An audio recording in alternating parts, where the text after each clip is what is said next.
أعوذ بالله من الشيطان الرجيم. بسم الله الرحمن الرحيم.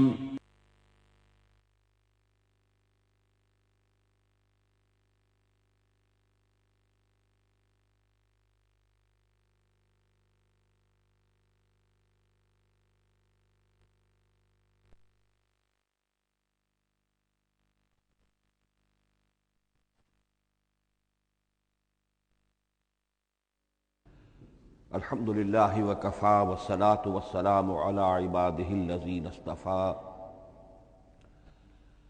خصوصاً علی افضلہم وخاتم النبیین محمد الامین وعلی معین. اما بعد فاعوذ باللہ من الشیطان الرجیم. بسم اللہ الرحمن الرحیم. رب اشرح لي صدري ويسر لي امري واحلل عقدة من لساني يفقهوا قولي. اللهم ربنا آنس وحشتنا في قبورنا وارحمنا بالقرآن العظيم. اللهم اجعله لنا إماما ونورا وهدى ورحمة. اللهم ذكرنا منه ما نسينا وعلمنا منه ما جهلنا وارزقنا تلاوته آناء الليل وآناء النهار واجعله لنا حجة يا رب العالمين آمین.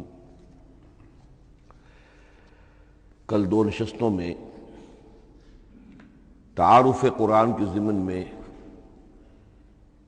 جن عنوانات پر گفتگو ہو چکی ہے ان میں سے ایک تشنا رہا قرآن حکیم کی ترتیب اور تقسیم. اس کی تدوین کے بارے میں گفتگو ہماری مکمل ہو چکی تھی کہ قرآن حکیم کی تدوین 3 مراحل میں مکمل ہوئی. اولاً خود حضور صلی اللہ علیہ وسلم نے اللہ تعالی ہی کے حکم سے قرآن مجید کو مرتب کر دیا اور اس مرتب شکل میں امت کو منتقل کیا. ترتیب معین ہو چکی تھی لیکن وہ کتابی شکل میں ما بین الدفترین جمع نہیں ہوا. اس کے بعد دوسرا مرحلہ آیا حضرت ابوبکر صدیق رضی اللہ تعالی عنہ کے عہد خلافت کے دوران، جب بہت سے حفاظ شہید ہو گئے جنگ یمامہ میں تو تشویش پیدا ہوئی کہ قرآن حکیم کو کتابی شکل کے اندر مرتب بھی کر لیا جائے، جمع کر لیا جائے. چنانچہ یہ کام حضرت ابوبکر صدیق کے عہد خلافت میں پورا ہو گیا اور اس کے لیے مصحف کا نام حضرت عبداللہ ابن مسعود کی تجویز پر حضرت ابوبکر صدیق رضی اللہ تعالی عنہ نے طے کیا. لیکن اس کے چونکہ ابھی پڑھنے کے انداز میں لوگوں کو کافی آزادی دی گئی تھی کہ اپنے اپنے لہجے کے مطابق لوگ پڑھ سکتے ہیں، تو اس سے محسوس ہوا کہ اب اس کے لکھنے کے انداز میں بھی فرق آ رہا ہے. تو اس لیے ضرورت محسوس ہوئی کہ اس کا ایک اسکرپٹ، ایک رسم الخط جو متفق علیہ ہو، اجماعی ہو، وہ طے کر دیا جائے. چنانچہ یہ تیسرا مرحلہ حضرت عثمان رضی اللہ تعالی عنہ کے عہد خلافت میں طے پایا. اسی لیے اس کو اب مصحف عثمانی کہتے ہیں، اس لیے کہ وہ رسم الخط اب ہمیشہ کے لیے طے ہے. اس کے آفیشل نسخے تیار کیے گئے اور بڑے بڑے شہروں میں جو بھی اس وقت اس مسلمان ممالک تھے ایک ایک نسخہ بھیج دیا گیا اور باقی نسخے جو ہیں وہ طرف کر دیے گئے. تو اس طریقے سے گویا کہ ربع صدی کے اندر یہ تینوں مرحلے جو ہیں مکمل ہو گئے ہیں. اور جیسا کہ میں نے عرض کیا، سب تسلیم کرتے ہیں کہ جو قرآن آج ہمارے پاس ہے وہ وہی ہے بعینہ جو محمد الرسول اللہ نے اپنی امت کو دیا تھا. البتہ جہاں تک قرآن کی ترتیب اور تقسیم کا تعلق ہے، بعض باتیں تو میں بیان کر چکا ہوں، ان کا صرف اجمالی اعادہ کروں گا. نمبر 1 یہ کہ قرآن کی جو بیسک یونٹ ہے، بنیادی اکائی، وہ آیت ہے. آیت کو ہم جملہ نہیں کہہ سکتے، آیت کو ورس نہیں کہہ سکتے، مصرع نہیں کہہ سکتے، اس کی اسی اصطلاح کو ہمیں ریٹین کرنا ہوگا. آیتیں چھوٹی بھی ہیں، بڑی بھی ہیں. آیتیں صرف حروف مقطعات پر بھی مشتمل ہیں اور مرکبات ناقصہ پر بھی مشتمل ہے، پورے جملے کی ایک آیت بھی ہے اور کئی جملوں پر ایک آیت بھی مشتمل ہے۔ یہ تمام امور توقیفی ہیں، یعنی حضور صلی اللہ علیہ وسلم کے بتانے پر موقوف علیہ، ان میں کسی کے اجتہاد کو، کسی منطق، کسی گرامر، کسی نحو، کسی بیان کے کسی اصول کو کوئی دخل نہیں۔ جہاں تک آیتوں کی تعداد کا تعلق ہے وہ مختلف فی ہے، وہ اتفاقی نہیں ہے، اس لیے کہ 6,500 کے لگ بھگ آیات ہیں۔ فرق کیوں ہے؟ ایک بڑا فرق تو اس وجہ سے واقع ہو جاتا ہے کہ تمام سورتوں کے آغاز میں جو آیت بسم اللہ لکھی ہوئی ہے اس کے ضمن میں ایک اختلاف ہے کہ آیا ہر مرتبہ اس آیت کو کاؤنٹ کیا جائے یا نہ کیا جائے۔ صرف ایک سورت ہے سورہ توبہ جس کے شروع میں آیت بسم اللہ نہیں ہے، باقی 113 سورتوں کے آغاز میں بسم اللہ لکھی ہوئی ہے۔ تو بعض حضرات اس کو سمجھتے ہیں کہ یہ کاؤنٹ نہیں کی جائے گی، بلکہ یہ تو در حقیقت صرف سورتوں کے درمیان فصل اور فرق قائم کرنے کے لیے یہ آیت بسم اللہ لکھ دی گئی ہے۔ تو آپ سمجھیے کہ جو اس پہ اختلاف ہوگا تو 113 کی عدد کا فرق تو اسی سے واقع ہو جائے گا۔ بعض اور مقامات پر بھی آیات کی تعداد میں قدر اختلاف ہے وہ روایات ہی کی بنیاد پر، کسی شخص کو خود یہ حق حاصل نہیں ہے کہ وہ اس میں کوئی فرق کر سکے، تبدیلی کر سکے۔ بہرحال 6,500 کے لگ بھگ آیات ہے قرآن حکیم کی۔ آیتیں مل جل کر سورتوں کی شکل میں ہیں، ان کی تعداد متفق علیہ ہے 114۔ سورت سور سے بنا ہے، سور کے معنی فصیل ہے، گویا کہ ہر سورت جو ہے وہ اللہ تعالیٰ کے علم، معرفت، حکمت کا ایک شہر ہے۔ سورتوں میں آیات کے باہمی ربط کے حوالے سے اس کے معنی کے اندر اور اس کی حکمتوں کے اندر اضافہ ہوتا ہے، ربط آیات۔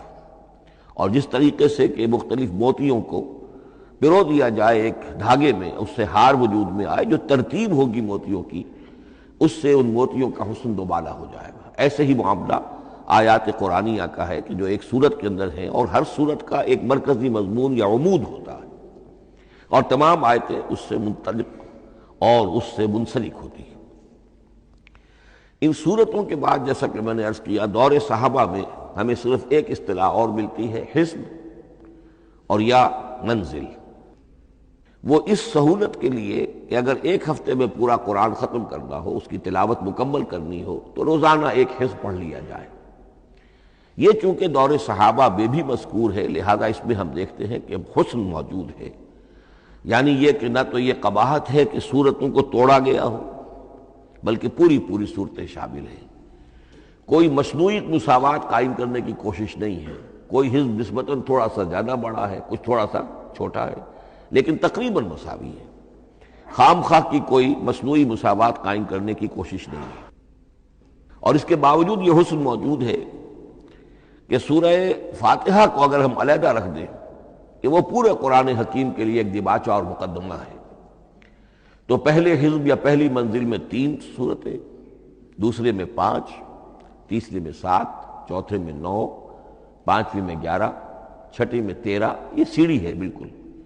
اور جو آخری حزب مفصل کہلاتا ہے، اس میں چونکہ آخری پارے میں آپ کو معلوم ہے چھوٹی چھوٹی سورتیں ہیں تو تعداد 65 ہے، وہ بھی جو آخری تعداد ہے 13 اس کا ملٹیپل ہے۔ بہرحال یہ حزب یہ بھی دور صحابہ میں اس کا تذکرہ ہمیں ملتا ہے۔ البتہ جو مزید تقسیم کی چیزیں ہمارے ہاں معروف ہیں وہ بعد کی چیزیں۔ رکوعوں میں طویل صورتوں کو تقسیم کیا گیا تاکہ ایک رکعت میں اگر طویل صورت میں سے کوئی آیات پڑھنی ہے تو اس طرح پڑھی جائیں کہ مضمون ٹوٹے نہ۔ یہ حجاج ابن یوسف کے زمانے میں یہ کام ہوا ہے اور بڑے غور و فکر سے ہوا، اور واقعتاً محسوس ہوتا ہے کہ معنوی جو ربط اور تعلق ہے اس کو ملحوظ رکھا گیا ہے۔ لیکن جو دوسری تقسیم ہمارے ہاں معروف ہو گئی ہے وہ پاروں کی ہے۔ اول تو یہ معلوم نہیں کہ یہ تقسیم کب ہوئی، مجہول الزمان ہے یہ۔ نمبر 2 یہ کہ اس میں یہ زیادتی بھی نظر آتی ہے کہ سورتوں کی فصیلیں توڑ دی گئی ہیں۔ گویا کہ ایک مصنوعی مساوات قائم کرنے کے لیے کہ 30 دن میں اگر قرآن مجید ختم کرنا ہو، ہر مہینے میں ایک ختم قرآن کوئی شخص کرنا چاہے تو روزانہ ایک پارہ پڑھ کر، لیکن یہ کہ اس میں وہ حسن موجود نہیں ہے، بلکہ یہ قباحت موجود ہے کہ صورتوں کاٹ دی گئی۔ اس کے بعد اب جو بات مجھے عرض کرنی تھی وہ یہ ہے کہ زیادہ عرصہ نہیں گزرا کہ قرآن حکیم کی ترتیب اور تقسیم کے ضمن میں ایک اور حقیقت سامنے آئی ہے، اور یہ حقیقت یہ ہے کہ قرآن حکیم کی سورتوں کے گروپس ہیں۔ اب یہ چونکہ ایک بالکل ماضی قریب کا معاملہ ہے، اس سے پہلے یہ ذکر موجود نہیں تھا۔ اول تو یہ بات بھی مان لیجئے کہ قرآن مجید میں ترتیب اور نظم، اس کے بارے میں ہمارے اسلاف نے نہ کوئی زیادہ محنت کی اور نہ انہوں نے سمجھا کہ اس میں کوئی خاص ربط ہونا ضروری ہے، لیکن یہ کہ عہد حاضر میں مولانا حمید الدین فراہی رحمۃ اللہ علیہ ہندوستان میں ایک ایسے عالم پیدا ہوئے کہ جنہوں نے نظم قرآن کو اپنا خاص موضوع بنایا کہ یہ جو آیات باہم جوڑی گئی ہیں تو آخر کوئی حکمت ہے، سورتوں میں جو ربط قائم کیا گیا ہے یقیناً حکمت پر مبنی ہے، ورنہ سب سے سیدھی ترتیب تو جیسا کہ میں نے کل عرض کیا تھا یہ ہوتی ترتیب نزولی سے قرآن کو مرتب کر دیا جاتا، لیکن یہ کہ سورتیں آپ کو معلوم ہے طویل سورتوں میں ایسا بھی ہے کہ وہ ایک وقت میں نازل نہیں ہوئی بلکہ متعدد اوقات میں، اور سورہ بقرہ جو ہے وہ تقریباً 2 سال میں اس کی جو تنزیل ہے وہ مکمل ہوئی، تو پھر کچھ آیتوں کو جوڑنا، کس کو کہاں رکھنا ہے کس کو کہاں رکھنا ہے، تو یہ حضور صلی اللہ علیہ وسلم نے خود کیا ہے، اللہ تعالیٰ کے حکم سے کیا ہے، تو یہ چیزیں حکمت سے خالی تو نہیں ہو سکتی۔ تو انہوں نے اس کو خاص اپنا موضوع بنایا اور ان کے سامنے بعض حقائق آئے ہیں، وہ حقائق ہیں جو اب میں آپ کے سامنے بیان کر رہا ہوں۔ اس میں ایک اشکال ہو سکتا ہے، اسے میں چاہتا ہوں کہ پہلے رفع کر دوں کہ یہ چیز اگر ہمارے اسلاف کے نظر میں نہیں آئی اور ان کی توجہ ادھر نہیں ہوئی تو یہ تو گویا کہ ایک بڑی مشکوک سی بات ہوگی۔ قرآن مجید کے علم کے ضمن میں گویا کہ متقدمین کے فہم پر ہمیں کچھ تان کرنا ہوگا، لیکن یہ بات درست نہیں ہے۔ قرآن مجید ایک ایسی کتاب ہے جس کے بارے میں خود حضور نے جو فرمایا لا تنقضی عجائبہ، اس قرآن کے عجائب کبھی ختم نہیں ہوئے، ولا یخلق عن کثرت الرد، بار بار کے پڑھنے سے اس پر کوئی پرانا پن، کوئی بوسیدگی طاری نہیں ہوگی، ولا یشبع منہ العلماء، اور کبھی اہل علم اس سے سیری محسوس نہیں کریں گے۔ تو قرآن مجید لا تنقضی عجائبہ، جیسے جیسے دنیا آگے بڑھ رہی ہے، تمدن آگے بڑھ رہا ہے، علم انسانی جو ہے مادی فزیکل سائنسز کا علم آگے بڑھ رہا ہے، قرآنی حقائق اور مبرہن ہو رہے ہیں اور واضح ہو رہے ہیں اور نکھر رہے ہیں۔ بہت سی باتیں ہمارے اسلاف کے علم میں نہیں آ سکتی تھی، اس لیے کہ ابھی انسانی معلومات کا دائرہ بہت ہی محدود تھا۔ ذوالقرنین کون تھے؟ اب چونکہ تاریخ مفسرین کے علم میں نہیں تھی تو سکندر اعظم کو سمجھا گیا کہ ذوالقرنین ہے، حالانکہ سکندر کی شخصیت اور ذوالقرنین کی وہ شخصیت جو قرآن میں بیان ہوئی ہے دونوں میں کوئی مناسبت ہے ہی نہیں۔ اسی طریقے کا معاملہ یہ کہ نظم قرآن کا ایک پہلو کہ جو ابھی پوری طریقے سے آشکارا نہیں ہوا تھا، یہ دور وہ ہے کہ جس میں اللہ کی فضل و کرم سے وہ بات بھی اب کھل کر سامنے آئی ہے، اور اس سے در حقیقت توثیق ہو رہی ہے حضور کے اس فرمان کی کہ لا تنقضی عجائبہ، اس کے عجائب کبھی ختم نہیں ہوں گے۔ انسان محنت کرے گا، کوشش کرے گا، یہ ہیروں کی ایک ایسی کان ہے جس میں سے اور ہیرے نکلتے چلے جائیں گے۔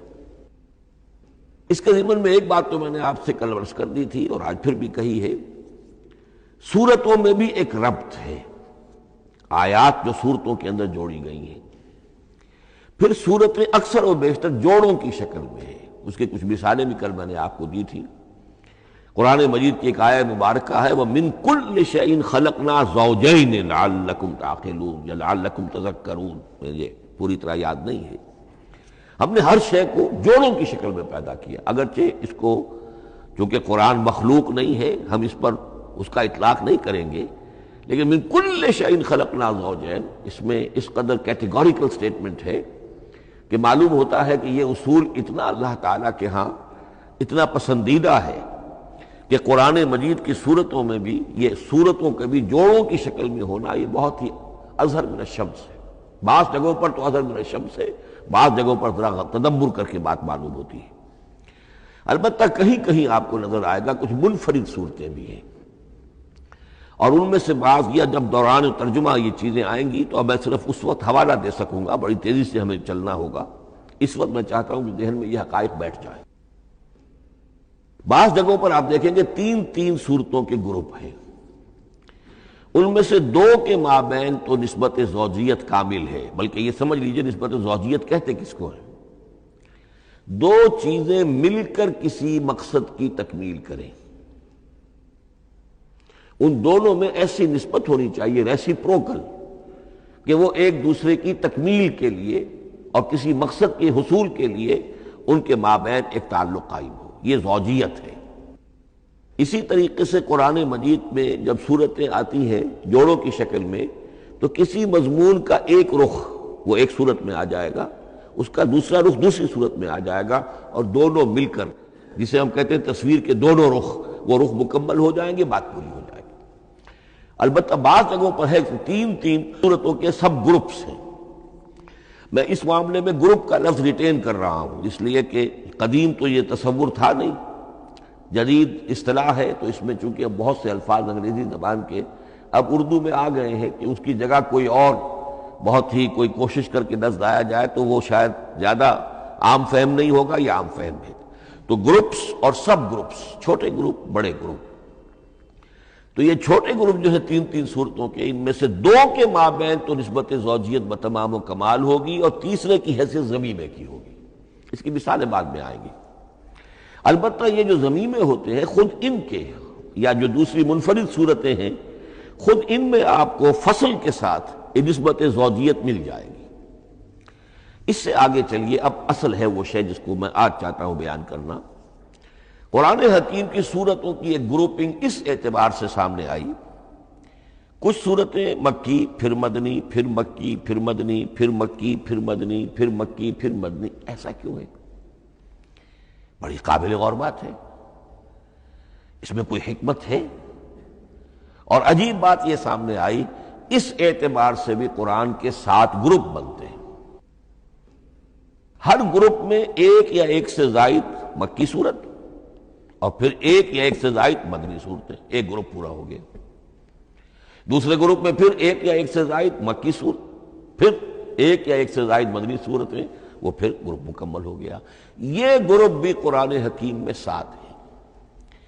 یہ گروپ جو ہے قرات کے لیے نہیں ہے، یہ گروپ جو ہے معنوی تقسیم ہے، غور و فکر کے اعتبار سے، کہ ہر گروپ کا ایک عمود ہے، ایک مرکزی مضمون ہے، اور اس جس طریقے سے صورتیں دو مل کر ایک مضمون کی تکمیل کرتی ہیں، اسی طرح ہر گروپ کی مکی اور مدنی صورتیں مل کر ایک بڑے مضمون کی تکمیل کرتی ہیں۔ اس طریقے سے گویا کہ یہ قرآن مجید میں 7 گروپ ہیں بڑے بڑے، جو کہ جس میں کہ صورتیں جو ہیں وہ جمع کی گئی ہیں۔ مثلاً میں اب آپ کو اشارتاً بتا دوں، پہلے گروپ میں سورہ مکی جو ہے وہ صرف ایک ہے، سورہ فاتحہ، تعداد میں تو ایک ہے، وہ اپنے حجم کے اعتبار سے چھوٹی بھی ہے لیکن بہت بھاری صورت ہے۔ وَلَقَدْ آتَيْنَاكَ سَبْعًا مِنَ الْمَثَانِي وَالْقُرْآنَ الْعَظِيمِ، محض اس صورت کو بھی قرآن عظیم کہا گیا ہے۔ لیکن ایک صورت مکی سورہ فاتحہ، پھر 4 طویل ترین صورتیں مدنی، بقرہ، آل عمران، نساء، مائدہ۔ دوسرے گروپ میں 2 صورتیں مکی، 2 مدنی، الانعام، الاعراف مکیات، الانفال، التوبہ مدنیات۔ تیسرا گروپ چلتا ہے، 14 صورتیں مسلسل چلی جا رہی ہیں مکی، سورہ یونس سے، سورہ یونس، سورہ ہود، سورہ یوسف، سورہ رعد، سورہ ابراہیم، چلتے جائیے، سورہ حجر، سورہ نحل، سورہ بنی اسرائیل، سورہ کہف، سورہ مریم، سورہ طٰہٰ، سورہ انبیاء، سورہ حج اور سورہ مومنون، 14 صورتیں۔ اب آئی ایک مدنی صورت، سورہ نور۔ یہ تیسرا گروپ مکمل ہو گیا۔ چوتھے گروپ میں بھی یہی بات آپ کو نظر آئے گی۔ الفرقان سے سورہ سجدہ تک 8 صورتیں مکی ہیں، اور پھر ایک صورت آتی ہے سورۃ الاحزاب، وہ مدنی ہے۔ اب یہ جو ایک ایک صورتیں آئی ہیں، سورہ نور اور سورہ احزاب، ہر شخص کو اندازہ ہو جائے گا یہ آپس میں جوڑے کی شکل رکھتی ہیں، ان کے مضامین بہت ایک دوسرے سے مشابہ ہیں، بہت مشابہ ہیں۔ لیکن یہ کہ وہ اس طریقے کا جوڑا نہیں ہے کہ اسی گروپ میں ان کا جوڑا موجود ہو، اس کا جوڑا جو ہے وہ دوسرے گروپ میں ہے۔ پھر آئیے پانچواں گروپ،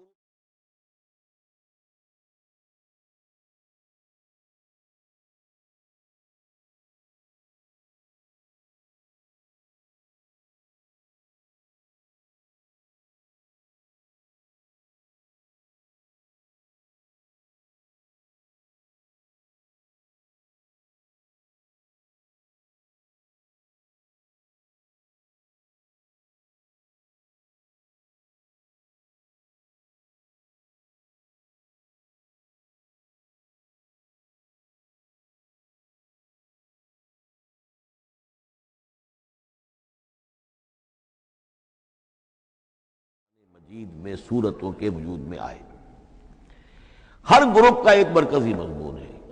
مثلا پہلے گروپ کا مرکزی مضمون شریعت ہے۔ سورہ فاتحہ میں اہدنا الصراط المستقیم، اے اللہ ہمیں سیدھا راہ دکھا، سیدھے راستے کی ہدایت بخش۔ اب وہ سیدھا راستہ کیا ہے؟ شریعت خداوندی، شریعت الہی، اور شریعت مکمل ہو جاتی ہے ان چار صورتوں میں۔ شریعت محمدی کا جو بلو پرنٹ ہے، ابتدائی خاکہ جو ہے وہ آپ کو سورہ بقرہ میں ملے گا، اور اس کی جو تکمیلی صورتیں ہیں، تکمیلی احکام ہیں، وہ سورہ مائدہ۔ اس کے علاوہ اس گروپ میں جو زیادہ زور ہے وہ سابقہ امت مسلمہ سے گفت و شنید۔ سابقہ امت مسلمہ میں یہودی اور نصارہ دونوں شامل ہیں۔ اب ان پر جرح بھی ہے، ان پر تنقید بھی ہے، ان کو ملامت بھی ہے، ان کو ان کی قرارداد جرم ان کے خلاف جو ہے وہ بھی دی گئی ہے، اور پھر یہ کہ ان کو معزول کر کے اور نئی امت کو اس مقام پر نصب کرنے کا اعلان ہے، اور ان کو بڑی زوردار دعوت ہے کہ اب محمد پر ایمان لاؤ اور قرآن پر ایمان لاؤ صلی اللہ علیہ وسلم۔ یہ پہلا گروپ ہے۔ اسی طریقے سے ہر گروپ کا، اب یہ ساتھ ساتھ جب ہم چلیں گے تو میں تفصیل کے ساتھ بیان کرتا جاؤں گا کہ اس گروپ کا یہ مرکزی مضمون ہے، اور اس طور سے یہ صورتیں آپس میں ایک دوسرے کے ساتھ مربوط ہیں۔ ان گروپوں میں آپ نے دیکھا ہوگا کہ پہلے اور آخری گروپ، ان کی ایک ریسیپروکل سی صورت ہے کہ پہلے گروپ میں مکی صورت صرف ایک چھوٹی سی، اور مدنی صورتیں 4-6 پارے سے زائد پر پھیلی ہیں، جبکہ آخری گروپ میں سارے دونوں پارے جو ہے سورہ ملک سے شروع ہو کر مکی صورتوں پر مشتمل ہے، آخر میں آ کر چھوٹی چھوٹی صورتیں وہ مدنیات ہیں۔ یہ ایک دوسرے کے بالکل ریسیپروکل ہیں، کانورس۔ لیکن دوسرا گروپ ادھر سے اور دوسرا ادھر سے، یعنی چھٹا، یہ بڑے متوازن ہیں۔ 2 صورتیں مکی، 2 مدنی، اور ادھر 7 صورتیں مکی اور 10 مدنی، لیکن 7 صورتیں جو ہیں وہ 3 رکوعوں کی ہیں، ان میں سے ایک 4 رکوع کی بھی ہے، اور اکثر و بیشتر وہ جو دوسری ہے وہ 2 رکوعوں کی ہے، تقریباً متبادل بنتی ہے۔ تو درمیان میں جو ہے ان میں جو مدنی صورتوں کا حصہ بہت کم ہے، اکثر و بیشتر جو ہے وہ مکی صورتیں ہیں۔ ان مکی صورتوں کے اندر بھی جو 6 گروپ تقریباً بنتے ہیں، اس لیے کہ پہلی گروپ کے اندر تو مکی صورت صرف سورہ فاتحہ ہے، تو ان میں سے پہلے 2 گروپوں میں رسالت کا مضمون مرکزی مضمون ہے، درمیانی 2 گروپوں میں توحید کا مضمون مرکزی مضمون ہے، آخری 2 گروپوں میں انذار آخرت کا مضمون مرکزی مضمون ہے۔ آخری صورتیں آپ کو معلوم ہے سورہ قاف سے شروع ہو کر، تو پھر یہ انذار آخرت جو ہے ان سب کا مرکزی مضمون ہے۔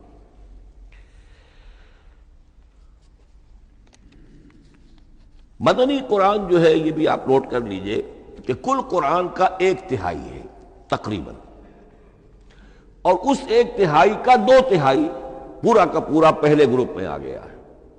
سورہ بقرہ، سورہ آل عمران، سورہ نساء، سورہ مائدہ۔ باقی تو پھر جا کے سورہ احزاب، سورہ نساء، پھر 3 چھوٹی صورتیں، پھر آخر میں 2 بہت چھوٹی چھوٹی صورتیں، سورہ انفال اور سورہ توبہ۔ لیکن یہ کہ یہ 2/3 جو ہے مدنی قرآن کا حجم بالکل پہلے ہی اس گروپ کے اندر آ گیا ہے۔ اس کی بھی حکمت ہے، کیوں مدنی صورتوں کو پہلے رکھا گیا؟ میرے علم میں نہیں ہے کہ اس موضوع پر کسی شخص نے گفتگو کی ہو سوائے محمد مارمڈیوک پکتھال کے۔ میرے علم کی حد تک ہو سکتا ہے کہ کسی اور مفسر نے، کسی محقق نے کوئی بات کہی ہو اس سے بھی زیادہ وزنی کہی ہو، لیکن میرے علم کی حد تک مارمڈیوک پکتھال نے اپنے ترجمہ کیا ہے انگریزی میں، اس کے دیباچے میں اس موضوع پر گفتگو کی ہے، بڑی بہت ہی عمدہ بات کہی ہے۔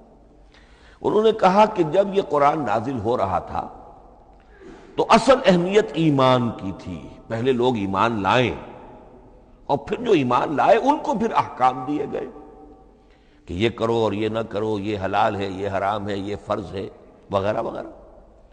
لیکن جب ایک امت وجود میں آ گئی، امت کے وجود میں آنے کے بعد اب نسلاً مسلمان پیدا ہو رہے ہیں، ان کے ہاں اب ضرورت پہلے اسلام کی ہے، چاہے بچہ چھوٹا ہی ہے پہلے اسے احکام سکھائے جائیں گے، بچہ چھوٹا ہی ہے نماز پڑھنی سکھائی جائے گی، بچہ چھوٹا ہی ہے روزہ رکھنا سکھایا جائے گا۔ تو امت کے اس طرح تشکیل پا جانے کے بعد اب اصل اہمیت جو ہے وہ احکام کی ہو گئی ہے، احکام اب مقدم ہے، اور ایمان کا معاملہ جو ہے وہ اس کے بعد مؤخر ہے۔ کوئی شخص بالغ ہوگا، ذہین ہوگا، فطین ہوگا، غور و فکر کی صلاحیت سے اگر اللہ تعالیٰ نے اسے بہرور کیا ہوگا پھر وہ حقیقت ایمان تک رسائی حاصل کرے گا، ورنہ یہ ہے کہ عام ایک مسلمان جو ہے اسے جہاں تک احکام کا تعلق ہے ان پر تو عمل کرنا ہی ہے۔ تو یہ بڑی میں سمجھتا ہوں کہ ذہانت پر مبنی بات ہے کہ جو محمد مارمیلیوک پکتھال نے کہی ہے، اور مجھے اس سے اتفاق ہے۔ اب آئیے اگلا معاملہ، اگلی بحث، اگلا موضوع، قرآن کا موضوع کیا ہے؟ کیا قرآن فلسفے کی کتاب ہے، سائنس کی کتاب ہے؟ کیا یہ جیولوجی کی کتاب ہے، فزکس کی کتاب ہے، کس چیز کی کتاب ہے؟ تو پہلی بات یہ سمجھیے، قرآن کا موضوع ہے انسان، لیکن انسان کی اناٹمی نہیں، انسان کی فزیولوجی نہیں، انسان کی انتھروپولوجی نہیں، کچھ نہیں، انسان کی ہدایت۔ یہ ہدایت کا لفظ بنیادی ہے قرآن مجید کے لیے۔ چنانچہ دیکھیے ذرا نوٹ کر دیجئے، سورہ بقرہ کے شروع ہی میں ھدی للمتقین، پھر اس کے وسط میں ھدی للناس، سورہ یونس میں فرمایا ھدی ورحمۃ للمؤمنین، سورہ لقمان میں فرمایا ھدی ورحمۃ للمحسنین، سورۃ البقرہ اور نحل میں فرمایا، نمل میں ھدی وبشریٰ للمؤمنین، آل عمران میں وموعظۃ للمتقین، ھدی وموعظۃ للمتقین، پھر 3 مرتبہ الہدی هو الذی ارسل رسولہ بالہدی ودین الحق لیظہرہ علی الدین کلہ۔ الہدی، ہدن نکرہ ہے، الہدی معرفہ ہو گیا، یعنی ہدایت کاملہ، ہدایت تامہ، ہدایت ابدی۔ اسی طرح سورۃ النجم میں فرمایا وَلَقَدْ جَاءَهُم مِّن رَّبِّهِمُ الْهُدَىٰ، سورۃ الجن میں وَإِنَّا لَمَّا سَمِعْنَا الْهُدَىٰ آمَنَّا بِهِ، سورہ بنی اسرائیل میں وَمَا مَنَعَ النَّاسَ أَن يُؤْمِنُوا إِذْ جَاءَهُمُ الْهُدَىٰ، سورہ بنی اسرائیل میں بھی یہ الفاظ آئے، سورہ کہف میں بھی آئے۔ تو قرآن کا موضوع ہے ہدایت، اور اس کو اب ذہن میں رکھیے کہ انسان کے علم کے 2 گوشے ہیں۔ علم انسانی 2 حصوں میں منقسم ہے۔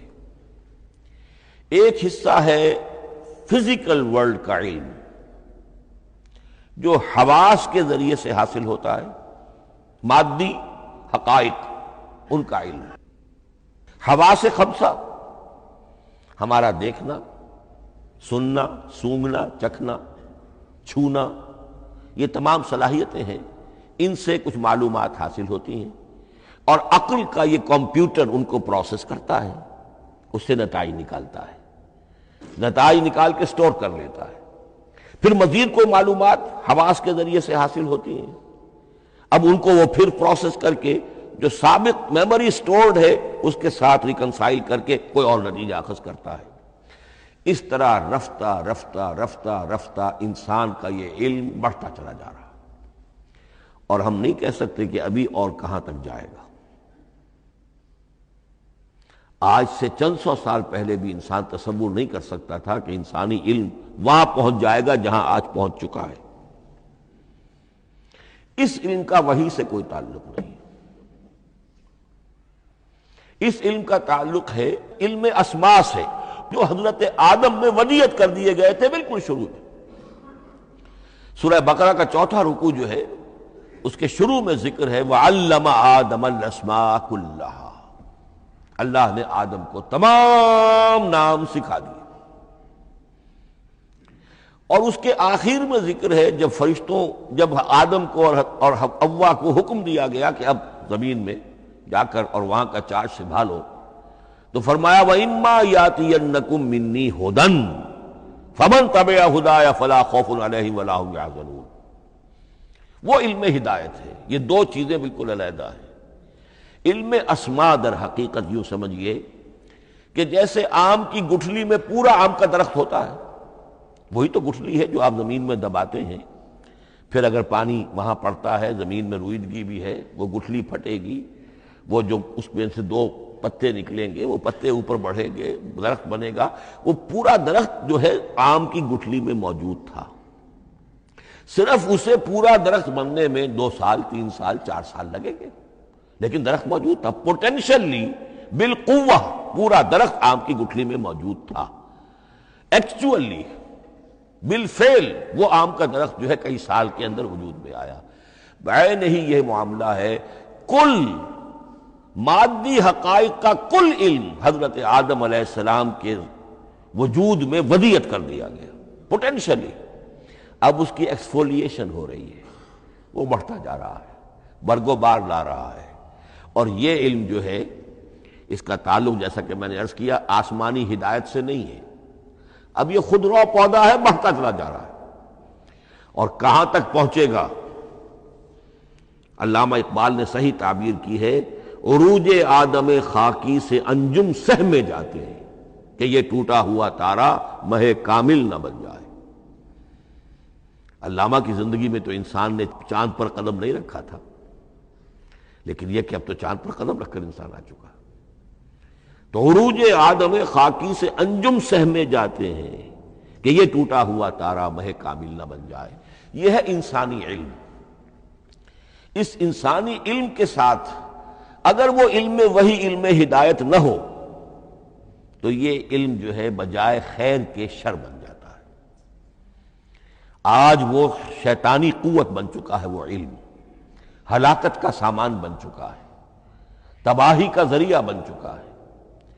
لیکن اس کے ساتھ دوسری بات ضروری تھی جو کہ وحی کے ذریعے سے آنے والا علم تھا، فَإِمَّا يَأْتِيَنَّكُم مِّنِّي هُدًى فَمَن تَبِعَ هُدَايَ فَلَا خَوْفٌ عَلَيْهِمْ وَلَا هُمْ يَحْزَنُونَ۔ یہ علم الہدایت جو ہے یہ در حقیقت قرآن حکیم میں آ کر مکمل ہو گیا ہے۔ اس کے لیے بھی میں چاہتا ہوں کہ بات آپ سمجھ لیں، اس میں جو ارتقاء ہوا ہے، پہلی کتابیں نازل ہوئیں ان میں بھی ہدن تو تھی، کل بھی میں نے آپ کو آیت سنائی تھی سورہ مائدہ کی، انا انزلنا التوراۃ فیہا ھدی و نور، ہم نے تورات نازل کی تھی، اس میں ہدایت بھی تھی، نور بھی تھا۔ اسی رکوع میں 7واں رکوع ہے وہ سورہ مائدہ کا، انجیل کے بارے میں فیہ ھدی و نور، اس میں بھی ہدن بھی تھی، ہدایت بھی تھی، نور بھی تھا۔ لیکن یہ ہدایت اور یہ نور درجہ بدرجہ ترقی کر رہا ہے، یہاں تک کہ کامل ہوا ہے، قرآن میں آ کر الہدا بن گیا ہے۔ اب یہ ہدن نہیں، الہدا، کامل ہدایت نامہ۔ اس کی وجہ کیا ہے؟ دیکھیے، ایک بچے کو اگر آپ تعلیم دینا چاہتے ہیں تو اس کی ذہنی سطح کو ملحوظ رکھے بغیر تو نہیں دے سکتے۔ آپ چاہے پی ایچ ڈی استاد رکھ دیں کسی بچے کے لیے، بچہ بھی پرائمری کی تعلیم پا رہا ہے، وہ پی ایچ ڈی کا استاد کیا کچھ پلا دے گا اس کو، کیا پڑھا دے گا اس کو؟ اس کی اپنی استعداد جو ہے ابھی اتنی کم ہے کہ اسی کی مناسبت سے اسے تعلیم دی جائے گی، رفتہ رفتہ وہ آگے بڑھے گا، یہاں تک کہ وہ اپنے پوری عقل کے اور شعور کی پوری شدت اور قوت کو پہنچ جائے گا، بلوغت کو پہنچ جائے گا۔ اب اسے آخری علم پڑھایا جائے گا، اب اسے فلسفہ پڑھایا جائے گا، پہلے وہ ہسٹری پڑھ رہا تھا، اب فلسفی آف ہسٹری پڑھے گا۔ اس حوالے سے تدریجاً اللہ تعالیٰ نے تورات میں صرف احکام ہے، حکمت ہے ہی نہیں، انجیل میں حکمت ہے، احکام ہے ہی نہیں، دونوں مل کر ایک بات کو مکمل کرتی ہیں۔ تورات میں صرف احکام ہے، حکمت ہے ہی نہیں۔ جیسے کہ میں نے عرض کیا تھا، بچے کو آپ بتا دیتے ہیں بھئی روزہ ٹوٹ جاتا ہے اس طریقے سے، روزے کا مطلب یہ ہے اب دن بھر کھانا کچھ نہیں ہے، چاہے بچہ ابھی 6 سال کا ہے، 7 سال کا ہے، 8 سال کا ہے، آپ بتا رہے ہیں احکام تو دے دیے جائیں، یہ کرو یہ نہ کرو، یہ ڈوز ہیں یہ ڈونٹس ہیں۔ تو احکام عشرہ، دی 10 commandments، احکام دیے گئے، حکمت نہیں۔ ابھی حکمت کا تحمل ان کے لیے ممکن نہیں تھا، ابھی وہ عہد طفولیت ہے نوع انسانی کا۔ یوں سمجھیے کہ آج سے 3500 سال قبل کا انسان، 1400 قبل مسیح میں تورات دی گئی ہے حضرت موسیٰ علیہ السلام کو۔ اب یہ 2000 مسیح آنے والا ہے تو 3400 سال پہلے کی بات ہے، تو انسانی ذہن ابھی جس سطح پر تھا، یہاں تک کہ 2000 سال پہلے حضرت مسیح علیہ السلام کے بھی الفاظ انجیل میں موجود ہیں، اب بھی موجود ہیں۔ اپنے حوارین سے آپ نے فرمایا تھا ابھی مجھے تم سے اور بھی بہت سی باتیں کہنی تھیں، مگر ابھی تم ان کا تحمل نہیں کر سکو۔